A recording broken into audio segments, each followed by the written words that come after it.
Hey guys, it's Jay here. Welcome to another edition of Faith Evolved. Today is the Independence Day, July 4, 2021, and I am at home doing nothing with no plans. But hopefully, in the next hour or so, I'll be outside watching the fireworks. I want to do a quick video here before the festivities begin because just honestly, I've had some friends on Facebook. Um, they're always going through something and they're complaining, posting memes like self-deprecating or just like sad memes or just, feeling lonely, hoping to find fulfillment in other people. And I say this totally as an observation, zero judgment whatsoever because, hey, I've done the same thing. So, before I get into the topic today, if you're just joining my channel, I first of all thank you for coming here and checking my channel out. And click on the video section and scroll to the videos and see if any of the topics resonate with you. And if you watch the videos and you like what you see and like what you hear, please hit the subscribe button below. And of course, you can also share it on Facebook, spread the word. Appreciate that. And of course, if you want to get notified anytime I come out with any new videos, again, click that little ringy ding, as Jimmy P. Brown calls it, for a notification anytime I release any new videos. All right. So again, today's topic is, what if love really is the answer? Okay? So, and I know what it's like because I have blogs going back almost 20 years. I don't know if you guys remember Zanga. I have a Zanga account that I created December 8, 2002. I had to stop for a second. It's been almost 20 years. And, eventually they shut down and I was able to export my account and bring it to WordPress. So it's there. If you want to look it up, it's petrofan007.wordpress.com. And I got stuff going back almost 2 decades. And I complained a lot. I was very angry, felt abandoned, felt betrayed, felt neglected, felt bullied, felt ignored. And, I would always complain about my life, be angry about, things not working in my favor. And, I, of course, rant and rave about my single life, things of that nature. And funny how things come full circle. I'm single again. Anyway. But it's tempting. It really is tempting sometimes to, wallow in our misery and share our feelings in our just negative emotions online. And I've done it countless times. I was tempted to do it many times this past week for various reasons. And the one thing I discovered, especially after going through my dark night of the soul, is that doesn't do anything to help. It literally does nothing. In fact, you just end up getting stuck in a cycle and you keep repeating the same negative traits and negative emotions and experiences and thoughts over and over and over again. They might have the same, they might have different forms, but they all have the same content. You feel lonely, you feel, neglected, you feel like you have a lack of love in your life, and you're looking somewhere else for it.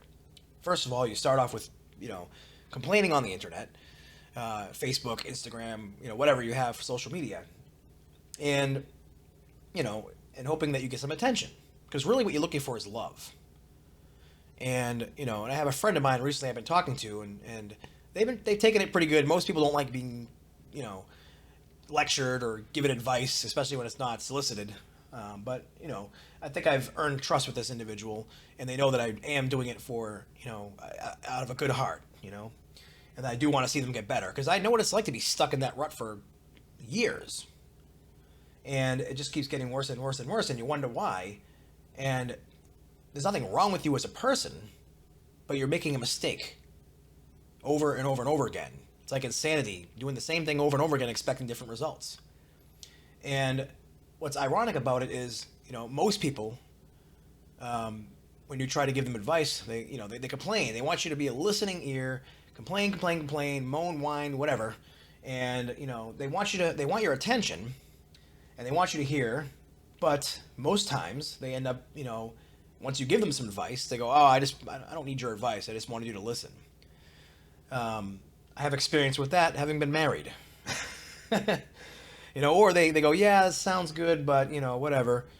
They don't want to make any changes, and unfortunately, I think it's a situation where it's just because they're not hurting enough. They like their misery enough, where it's not hurting them so much, or they're forced to do something about it.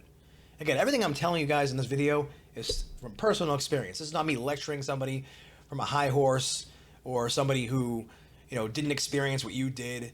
and thinks I can relate to you and is just giving you all this advice. No, I went through the dark night of the soul. I felt depression that some people commit suicide over. And I dealt with some of the worst, lowest vibrations you could ever imagine. And what's awesome about it is once you get through it, you know, once you're in it rather, you know, you're kind of forced to take advice from people that otherwise you'd just blow off. You know, so it forces you to face your fears, face your emotions, face your, you know, negative, you know, thought structures and thought loops that you're constantly replaying over and over and over again in your mind, and sit with them. You know, so I hope that, you know, really what I'm trying to do is help you avoid that situation, because it will force you at that point. Either you'll be forced to go through it, or you'll be forced to off yourself. I mean, it sounds crass, crude, and just, you know, morbid, but that's literally, I had to decide, am I going to decide that I'm worthy of love? Or am I going to be so distraught and have no hope at all that I'm just going to kill myself? Because that's where I had to get to before I started to just dare believe that maybe love is the answer. And no matter how much you search, you know, like I'll be honest, I'll sit on my phone sometimes and I'm bored, and I'll be on Facebook dating, Tinder, Bumble, OkCupid. And, you know, I'll sit there for, you know, a good 20 minutes just swiping right, swiping left.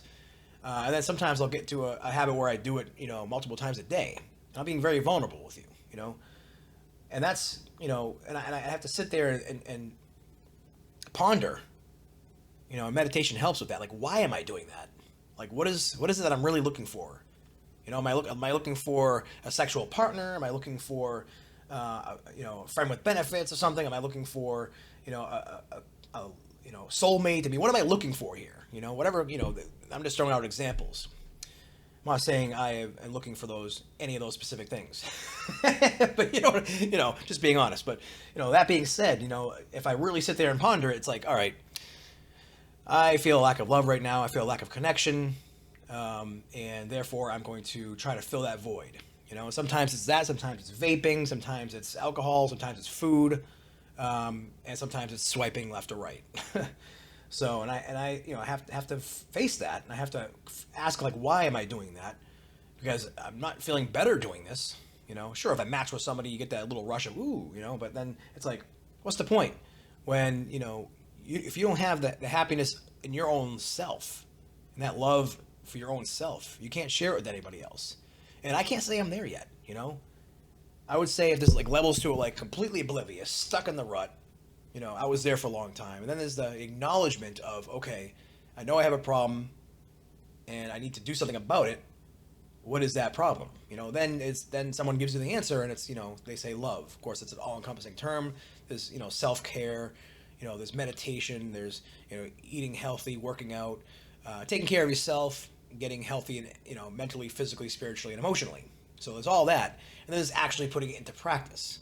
So I would say I'm at the practice stage right now, where I you know, I fall down multiple times a day, but I'm always remembered, Jay, get back up, take care of yourself. God loves you. You're worthy. You don't need a girlfriend to you know, to be whole, to be complete. You know, all these other things you're doing, and part of it is you have to accept it, because you'll be right in the moment swiping there, or, you know, vaping or whatever, and you know that it's not making you feel better, but you have to be like, all right, feeling bad about this is pointless. So, but I know I can do better, and I know I deserve better than this. So that's crucial, the acceptance, but also willing to, you know, do something about it that's positive. And the hardest part, I would say, to overcome is the belief that you are actually worth, you know, getting better. Because you can get so far down that rabbit hole, so far down that scale, the vibrational scale, where you can honestly feel like it's not worth it, or you're not worth it, or it's going to take too much work. And honestly, it does take a lot of work. But the good thing is you don't have to do it all at once. It's, you know, progress. And I've seen the progress in my life over the past 2 years. And I'm amazed at how I'm able to think differently about things and not get stuck in depression or stuck in anxiety for more than, like, sometimes a few minutes at a time, or sometimes even a few seconds, where I'm like, I just reframe the situation and, you know, go back to positive thinking, and going back to, you know, giving it to God and surrendering this to the moment, you know. And it's very hard. It takes, sometimes I get frustrated because it takes, like, you know, it happens so many times within an hour sometimes, you know, or like dozens of times a day, where I have to like, all right, reel it in, you know, bring it back. and it takes practice. So the best of us, are going to be working at it just as hard as you are. They just might be further along, and they stick to it. Like when you go to the gym and maybe you've been going to the gym for a few weeks, and you're like, I've only lost a couple pounds. I don't see any muscle yet. It's easy to give up at that point, And say you have, and I'm using my example, as a perfect, case, is I was up to 265 pounds last year, and I'm down to 230 now. So I lost about 35 pounds, and at first it sucks because you have so much to lose. But once you get like a third of the way in or half of the way into your goal weight, it still takes a lot of effort. Sometimes even more, because the less you weigh, the less calories you're allowed to eat in a day. And my appetite isn't getting any less. So it takes more effort the closer you get to your goal. The difference is you have proof. You have data to back up your success and that what you're doing is working. So it can get harder in some ways, like leveling up, but you're already used to the battle. You're already used to the work. And it's like, all right, well, I saw the progress. I see where it's going. So it's a journey for everybody. So again, back to the topic, what if love really is the answer? And that's what I want to get through to people that just are constantly, miserable and posting negativity online. Take it from me. You're wasting your time. It's not going to make you feel better. And that doesn't mean ignore your feelings. What that means is try to sit with them and deal with them and work through them and ask the questions like, why do I feel like this? Who's telling me I don't deserve love? Who's telling me I don't deserve happiness? Well, if you think about it, you are. Nobody else is telling you that. And those are the exact answers I got. And by responding to those answers and doing what it took to just self-love and believe that I'm worthy, believe that I'm God's son and deserving of, happiness and all that stuff, like I started seeing changes. So you might not have the proof, but just like, when you do your favorite hobby or you watch your favorite TV show or your favorite songs and you feel better, well, it feels better because you like it and you're enjoying it. And it doesn't have to be, this, and there probably is a formula behind it that I can't explain, but it doesn't have to be that just because 1 + 1 is 2, that translate over to your emotional state. Everybody's different. Everybody has, different things that makes them happy, makes them tick, and what they're passionate about. So you'll find, and everybody has them. So you'll find what works for you. It's not the same exact cookie cutter answer for everybody, but it's true. When you do what you love, and you allow yourself to feel good and feel peace and happiness and joy through what you're doing, instead of focusing on all the negativity all the time and wallowing in that, things will start to improve slowly but surely. And, people that reach out to me all the time on Facebook that struggle with the OCD that I went through a couple years ago, I have to tell them, that, and it helps me because, I was there at one point and I can relate. And I know they relate to where I was 2 years ago because they're going through the thick of it right now. And the biggest thing that you need to hold on to, besides everything I've been saying, is, it's not going to last. This feeling is not going to last. And, you don't have any proof that it's going to get better.